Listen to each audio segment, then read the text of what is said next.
अस्सलामुअलैकुम, स्वागत है आपका स्मार्ट किचन में। तो रमजान स्पेशल में आज हमारे किचन में बनने वाले हैं वेजिटेबल पकोड़ा।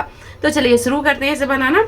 इसे बनाने के लिए हमने यहाँ पर कुछ सब्जियां ली हैं। अच्छा, सब्जियां आप अपनी पसंद से भी ले सकते हैं और कम ज्यादा भी कर सकते हैं। तो एक मीडियम साइज का हमने आलू लिया और आलू को छीलकर इस तरह लंबे लंबे पीसों में से काट लिया है।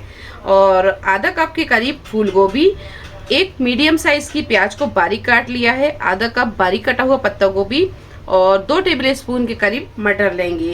तो चलिए सब्जियों को सब हम एक बड़े से बाउल में मिक्स कर लेंगे। तो ये बड़े से बाउल में हम डालेंगे फूल गोभी, पत्ता गोभी और ये मटर और प्याज, और इसी के साथ ये आलू भी डाल देंगे।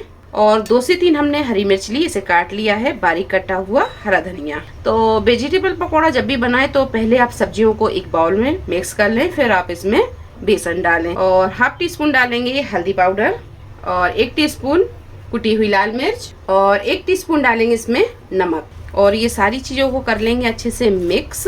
सारी चीजों को मिक्स करने के बाद में अब इसमें हम डालेंगे बेसन। तो बेसन हम पहले थोड़ा कम डालेंगे, यानी आधा कप के करीब हम इसमें बेसन डालेंगे। अच्छे से मिक्स करेंगे और पानी अभी हम इसमें नहीं डालेंगे, पहले हम इसे इसी तरह मिक्स करेंगे। अगर बेसन कम लगता है तो फिर आप इसमें थोड़ा सा बेसन और मिला सकते हैं। तो बेसन मैंने यहाँ पर पहले आधा कप डाला है, मुझे थोड़ा सा कम लग रहा है तो इसमें हम थोड़ा सा बेसन और डालेंगे।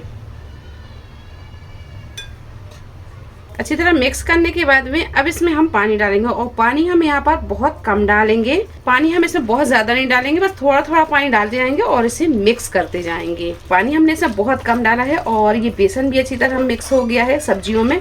तो बस इस तरह की आप कंसिस्टेंसी रखें। अब इसमें हम डालेंगे थोड़ा सा बेकिंग सोडा। अच्छे से मिक्स करने के बाद में इसमें हम 2 पिंच के करीब डालेंगे बेकिंग सोडा और इसे कर लेंगे अच्छे से मिक्स। और अब बनाएंगे हम इसके पकोड़े। और कंसिस्टेंसी आप देख सकते हैं, हमने यहाँ पर इसे बहुत पतला नहीं रखा है, बस इस तरह की कंसिस्टेंसी आप रखें। ये देखिए, तो कढ़ाई में हमने यहाँ तेल को गरम कर लिया है। अब इसमें हम डालेंगे ये पकोड़े। वेजिटेबल पकोड़ा फ्राई होने में थोड़ा सा टाइम लगता है क्योंकि इसमें बहुत सारी सब्जियां होती हैं और सब्जियों को पकने में थोड़ा सा टाइम लगता है। तो आप यहाँ फ्लेम को थोड़ा सा स्लो रखें और इधर स्लो फ्लेम पर ही इसे फ्राई करें ताकि सब्जियां भी अच्छे से पक जाएं और पकोड़ों पर अच्छा सा कलर आ जाए। तो ये देखिए पकोड़ों पर अच्छा सा कलर आ गया है और ये पकोड़े जो हैं अच्छे से फ्राई हो गए हैं। बस इन्हें अब हम निकाल लेंगे। बस इस तरह हम सारे पकोड़ों को फ्राई कर लेंगे। बहुत टेस्टी ये पकोड़े बनते हैं, तो आप इसे ज़रूर ट्राई करें और आप खाएं इसे हरी चटनी के साथ। ये बहुत मज़े के लगते हैं। रेसिपी आपको कैसी लगी कमेंट बॉक्स में आप ज़रूर बताएं। रेसिपी पसंद आई हो लाइक करें, शेयर करें, चैनल को सब्सक्राइब करें। तो मिलते हैं एक नई रेसिपी के साथ, तब तक अपना ख्याल रखें। अल्लाह हाफिज़।